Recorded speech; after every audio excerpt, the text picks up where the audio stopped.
Hey there, welcome to Season 2, Episode 4 of The Paula and Joe Show. Here's a quick rundown of what you need to know. It's 24 minutes of raw business analysis and change talk. Time boxed, unedited riffing. And when the countdown timer buzzes, we're done. I'm Joe Newbert, and as always, I'm joined by my good friend and co-host, Paula Bell. How's it, Paula? Please tell us what's up on this episode. Yeah, I'm doing well, Joe. Hope you are as well. Well, in this episode, we're going to be discussing all things limiting beliefs. So, we all have at some point in our life have had them, maybe many times in our lives, maybe once in a while in our lives, but it goes with our theme of being holistic. So, it's important to acknowledge when we have those limiting beliefs and dispel them so that we can bring our whole self to everything that we do. Yeah, haven't we just all had them? And there's so many pertinent examples, aren't there, Paula? There's the self deprecating thoughts of I can't, or I'm not, or I don't, or I'll never. And by playing these negative narratives on repeat, this almost belief in lack, this scarcity mindset, we're simply holding our potential back, aren't we? So, who's joining us today, Paula, to help us navigate this subconscious minefield of self doubt and fear of failure? Well, today we have a dear friend of mine, Laura Brandenburg. And Laura Brandenburg is an internationally recognized leader, author, and keynote speaker known for helping mid-career professionals start business analysis career. She is the creator of Bridging the Gap and the best-selling author of How to Start a Business Analyst Career. So welcome, Laura. We're glad to have you on this episode of the Joe and Paula Show. Super excited to be here. Thank you so much for having me. Yeah, thanks for joining us on the pod, Laura. I'm happy you're here to help me rewire some of my negative brain patterns to allow for a more positive mindset. I will do my best.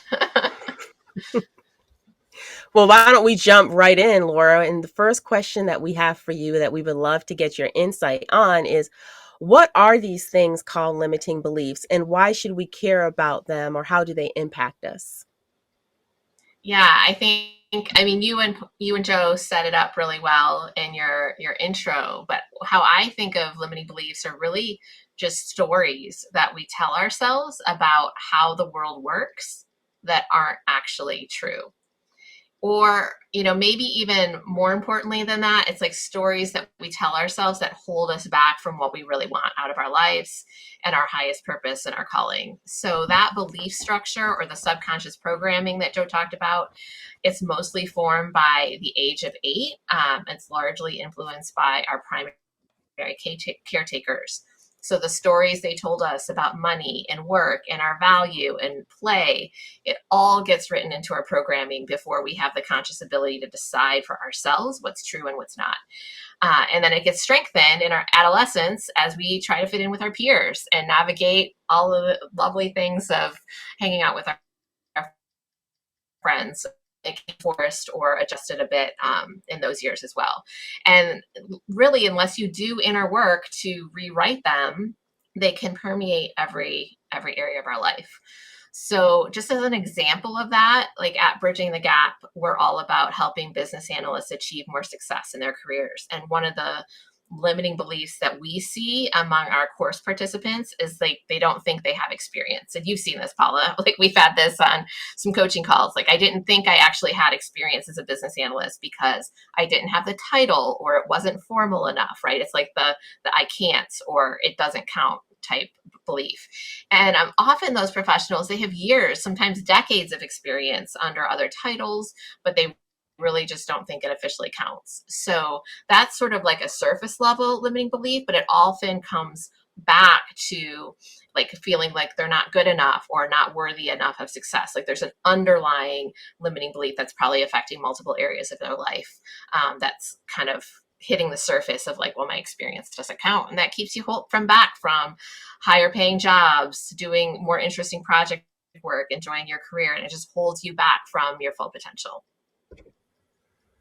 So very true. You have that imposter syndrome feeling. You have that perfectionist tendencies where you don't feel that you're enough. But one thing that you brought up that I thought was very interesting is this goes all the way back from childhood, from what you were Mm-hmm. taught, from what was instilled in your mind, from the interactions that you've had, and then it just has sort of like this domino effect, right? You just carry it throughout life, maybe never really acknowledging that these are even limiting beliefs because they're so embedded. So with your story and with the bridging the gap, what you do with bridging the gap, how are people acknowledging, like you said, you have to rewrite your mind, rewrite your brain. So how are people acknowledging that they even have a limiting belief to be able to shift that mindset?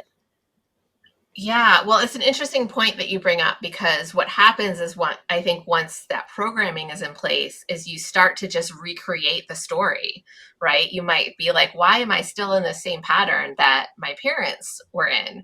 It's because you have that same belief, you're recreating the same experience, and then you're generating the same result, which then actually reinforces that the belief is true when it doesn't have to be. But it's like it's a sabotaging pattern, essentially. Yeah. And it is, as you say, it's the primary caregivers, and I think one of the things, you know, it's ingrained so much because often I'll just catch myself and go, oh my God, I'm acting just like my dad. You know, I sound just like my dad. So, and I'm sure you guys have that too with your mums and things, but it is. It's just ingrained. And I want to sort of just skip a beat here to bring in what we talked about in our previous episode. So in our previous episode with Dr. Brennan Jacoby, we were talking about sort of purpose and meaning and impact. And I mean, Mm-hmm. those are really positive kind of things to talk about. They're aspirational, right? You know, they're goals that we're going to put in front of us. So I want to ask, how do you feel that limiting beliefs and purpose relate to one another? I think that's such a good question, because when I think of purpose, I think of going for more, going for something bigger, making a contribution to the world that only you as your unique self can really make. And anytime we go for something bigger, that's when our limiting beliefs pop up, right? That's when you're like, well, no, I can't do this, right? And it's that programming that's really what it's trying to do is keep you safe. It thinks it's keeping you safe in the context of like the short term. In the context of the long term, it's actually just keeping you stuck exactly where you're at. So, I mean, as I've created Bridging the Gap, which I feel like is a huge facet of my purpose and calling, I've had beliefs pop up like, who am I to do this? Right? Who am I to deserve the results of creating a business? All of those, like it's called you forward. Like as those limiting beliefs pop up, it's actually a sign that you are moving forward in the right direction, because those are your areas of resistance that need to be overcome.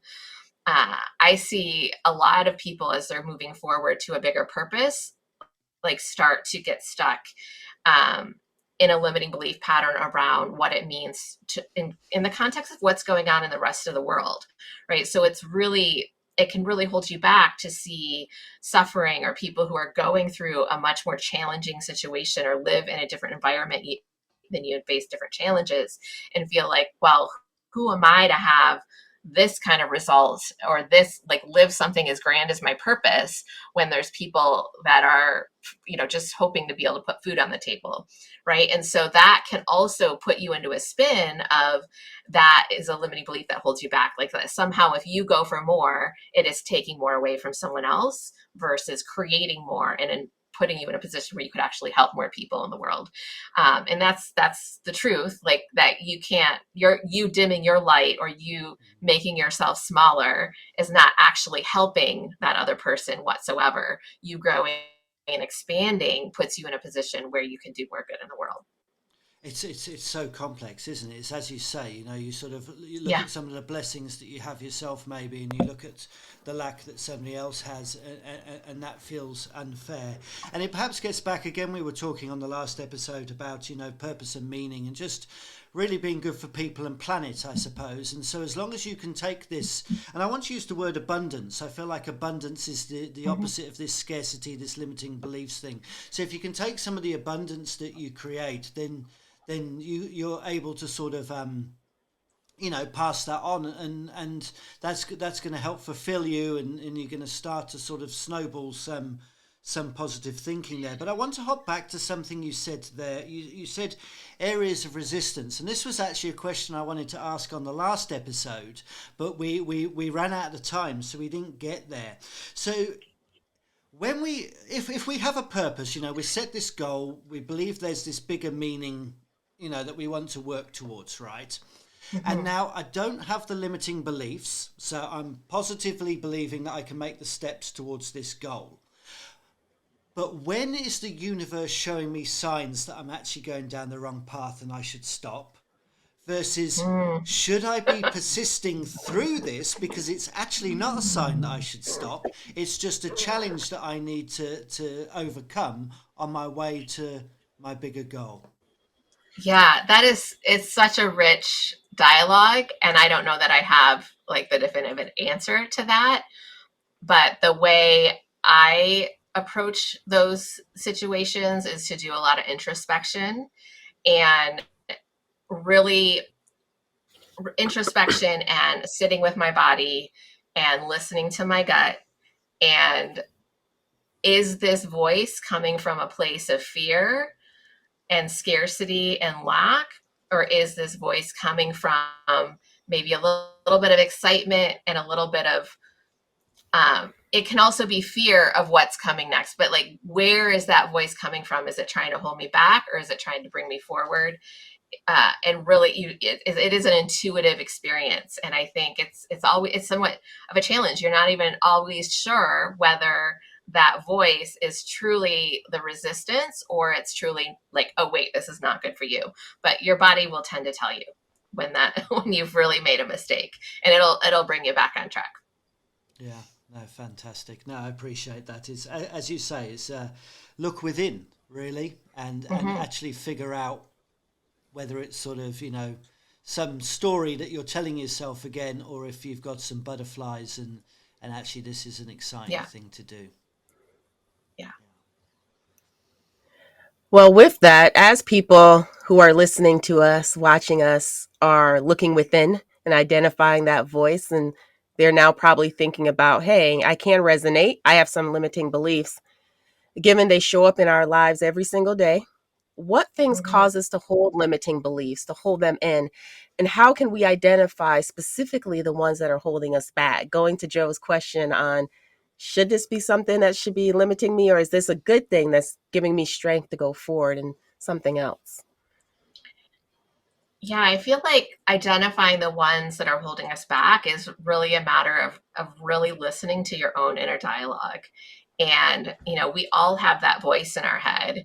And what is that voice telling us? And is that the truth? And so I do a lot of journaling, and some questions to journal around would be, if you have this goal of accomplishing something or achieving something or giving to the world in a bigger way, like, what would be the negative consequences of actually achieving that goal? Like, what bad things are going to happen? And why actually don't I want it? And actually asking yourself, like, what am I afraid of here? Why don't I want this goal? And it seems like a counterintuitive thing to say, but that voice is there. And as you bring it to light and into the light of day, you can see what are those things that are kind of stirring and stewing in the background, that you aren't actually looking at for what they are. And as an example, when we did a cross-country move about 5 or 6 years ago, and I had a couple limiting beliefs, like that we weren't going to find good schools for my daughters. And then I realized I had some fears about living on the water and like them actually like drowning. Right. And so I was like, oh, a negative consequence of living on the water is that we have a young child who runs out of the house and drowns. Right. And I was able to like, well, what kinds of things will I put in place so that doesn't happen?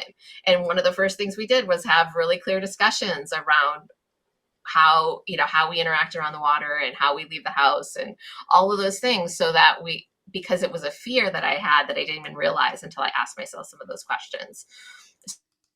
So often in this analysis realm, we see people that are afraid of becoming a BA because they're afraid of making mistakes on a project, or they're afraid of looking like an imposter, or you might think you want a higher salary, but actually that higher salary is going to mean that you make more than your partner, or that you make more than your parents ever did, or now you've outgrown your friends in some way, right? And like there might be some discomfort in being able to afford a lifestyle that other people in your current sphere can't afford. And so until you get that out in the open, you can't actually ask yourself, is that true? Is that a story? Is that true? Is that the belief I want running my life? Is another way to think about it. No, that's amazing. I agree with that. It's that inner voice telling you that you shouldn't or you couldn't. And then it's pretty much reframing that and putting empowerment to it to say, well, why can't I? Yeah. Why shouldn't I? Right? It's having that empowerment piece of it. Because, you and I've talked about in the past as well, where I have limiting beliefs around what sort of house I should be able to get to. Or I had a limiting belief that I wasn't going to be ever able to travel international because I had twins that were young. And at some point I was a single mom. And I've been to the UK and I've been to South Africa, and it worked out. It works out. It's those things that we stop. Yes, Joe, and I'm coming back. It's those things that it's those things that we work through and get outside of our head. And again, it is shaped by our upbringing and education and things of that nature. So I love that. Asking yourself, what are you afraid of, and why shouldn't I be able to have the life that I want? I love it. Mm-hmm. Yeah. Yeah. And what are the negative consequences when it does happen? Yeah. Yeah, and as you say, it is sort of counterintuitive, but I can see how it's like really helpful to do that, because you're trying to face your fears head on, right? And actually say you got nothing to fear here. That is just illogical to think this way. Or if there is something worthwhile in that, then let me try and preempt how I get around that, what mitigation I take, Mm-hmm. or whether actually I put my hands up and say this isn't for me. Um, you talked earlier about beliefs we have about the world, and I feel like we got beliefs about ourselves, the world, about how life works and all of that. And like we've already decided these laws, haven't we? Before we even go out there, they've been decided for us, and we've constrained ourselves. We put the handcuffs on, and this is how it's going to be. And you talked about our primary caregivers. So, I mean, it's going to be shaped by our upbringing. It's going to be shaped by our education. It's shaped by our experiences over the years. But I want to take all that and I just want to flip it. Okay. So as much as I've got all this noise, either in my head coming Mm-hmm. out or from the world coming on to me, I feel like I need to be a little bit more aware of the noise that I put out there to other people, the people that I work with, my family members, the teams that I run and stuff like that. So what what can I be mindful of when it comes to sort of communicating with others and trying not to constrain them in the way that I'm constraining myself? Yeah, such a juicy question, because I think we as a community and as a collective can also shift beliefs together, right? And so when our limiting beliefs are running the show for us, it often shows up as resentment and frustration. And that affects other people around you in a negative way as well. Like you're feeding that negative energy to people rather than feeding the energy of possibility. So I also think on this light, like just to flip this question around a little bit, we underestimate what our example can be for others. So whether it is your children or your colleagues, when you reframe your beliefs and go for more, you inspire others to do the same. So in a work context, that could look like if you are the one that is able to leave work at 4 or 5 o'clock every day, or whatever it is that's important to you, like attending your kids' games or being part of school pickup or whatever that is, and you are able to make that work and be successful in your environment, you have just made it possible for other people to follow in that regard, right? So you've become the inspiration. So when you overcome your limiting beliefs, it also sets the example for others. And for me personally, I used to feel really guilty when I traveled or went on business trips, much like Paula was talking about, doing international travel while she was a single mom of twins. And I realized that while I'm still really selective with my travel, I don't just travel all the time. That's not what I want for my life. But if I set the example for my daughters that traveling with young children was the wrong thing to do, or they never saw me leave the house while they were younger, I was actually setting up them to think that was the only way to be a mother, right? Or the only way to be a good mother. And so actually, by me rewriting that belief and being like, I can be a good mother and I can travel for my work, I am helping raise empowered women versus raising unempowered women. And so we really being the example is so powerful. And you can do that in the context of your friends, your family, your coworkers, definitely your children. Yeah. Especially when you think about that, how much influence they get before the age of 8, right? Before the age of 8, you've got to get in quick, yes. And you're so right. It's like, as you change your behaviours, then it's internally, it's automatically an external projection of that kind of mindset, right? So of course it's going to influence other people. And you just touched quickly on another thing in there as well. I think you mentioned critique of others. I think that was the phrase you used. But often, I feel like we can, and I mean, I'm guilty of this. I know I've been guilty of this in the past. You see somebody else have some success and you're not happy for them. Right? You sort of look at it and I feel like almost chirping in your head from the cheap seats is another form of limiting beliefs because it's some kind of negative thinking. But actually, I feel like that, if we could just talk about that envy is actually a really powerful emotion, and it's guiding you towards what you want. So when you see somebody else achieve some sort of success, it's like and then you aren't happy for them. It's because there's some piece of that you want for yourself and that you haven't owned that you want it, or you have a limiting belief that you can't have it for some reason.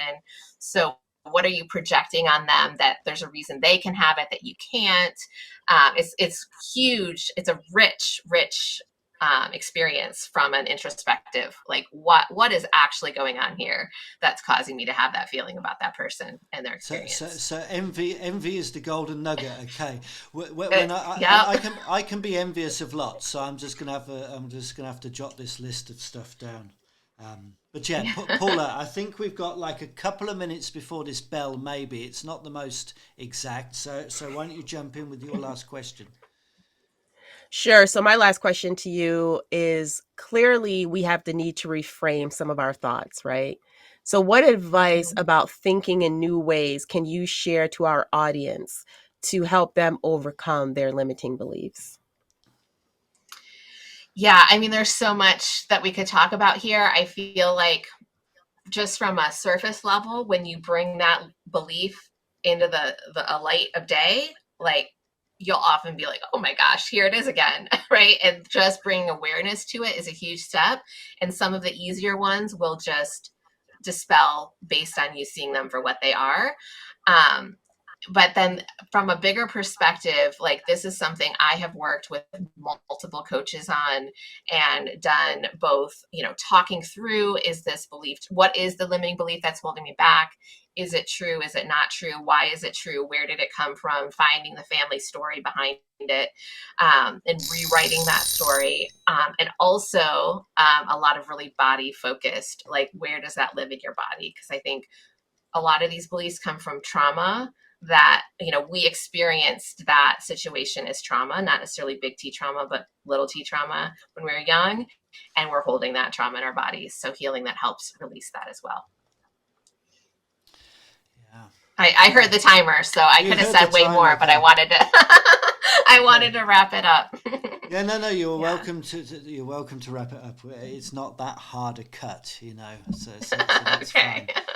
No, but there it is. Timer has buzzed. The 24 minutes are up. So thanks for joining us on the pod, Laura. I really do appreciate you coming on and sharing your insights on how we can engender supportive thinking in our lives. I think it's probably the opposite of limiting beliefs. We'll get your social details in a moment, but first I know that you've got a resource for us where we can sort of find out a bit more about limiting beliefs and how to overcome them. It's something called the Abundance Code. Can you give us the TLDR of what that is and how it can help us? Yeah, this is actually not my book. I was looking to see. I actually didn't bring it with me to Michigan. Sorry. So, yes, it's a book by Julie Ann Cairns called The Abundance Code. And it's a great book. It walks you through the 7 main patterns of limiting beliefs so that when it comes to money specifically, and how to and it does some rewiring as you're going through it, because she does work to actually dispel many of those limiting beliefs around abundance, and especially if you are in like, I have to work hard to make a decent amount of money, or like my work is my value as a person is attached to my work. Like, that's something that has impacted me a lot. There's a lot of great material in there as a starting point to just identify what some of your main limiting beliefs are and how you might move into more abundance with your life. Okay, well, wonderful. Thank you. We'll drop a link to that in the show notes. Over to you, Paula. So again, thank you, Laura. Just some quick highlights and some of the things that you heard today. That was amazing. Listen to your inner dialogue. Identify and overcome your fears as you're going through understanding your limiting beliefs. Understand that we all have them, and these beliefs stem from childhood and experiences that you've had throughout your life. And one that I really liked is being the example. Overcome your limiting beliefs sets the example for others. I love that. And that's so true, because people are going to look at you. So, Laura, thank you for all those great gems. But if people wanted to find where they can stay connected with you, where can they find you? Yeah, the best place to go is our website, bridgingthegap.com. It does have the hyphens that you can see here in the video. You're also welcome to connect with me on LinkedIn under Laura Brandenburg, and Instagram and Twitter as well. So I look forward to connecting with you, and I'd love to hear more about what you have, or where you're going in your career and how this all resonates with you. Okay, thanks, Laura. And thank you for tuning in. We appreciate your support. You can subscribe to the Paula and Joe Show on your pod player of choice, be it iTunes, Amazon Music, Spotify, YouTube, and more. And if you enjoy the show, then please help pass the pod by leaving a 5-star rating. You can follow at 168FM on LinkedIn, Twitter, Facebook and Instagram, and you can keep the riff going too by leaving your comments over on the blog at 168.fm. That's the words 1, 6 and 8, not the numbers. We'd love to hear your take on recognising and dispelling limited beliefs. Laura, Paula and I will join you there.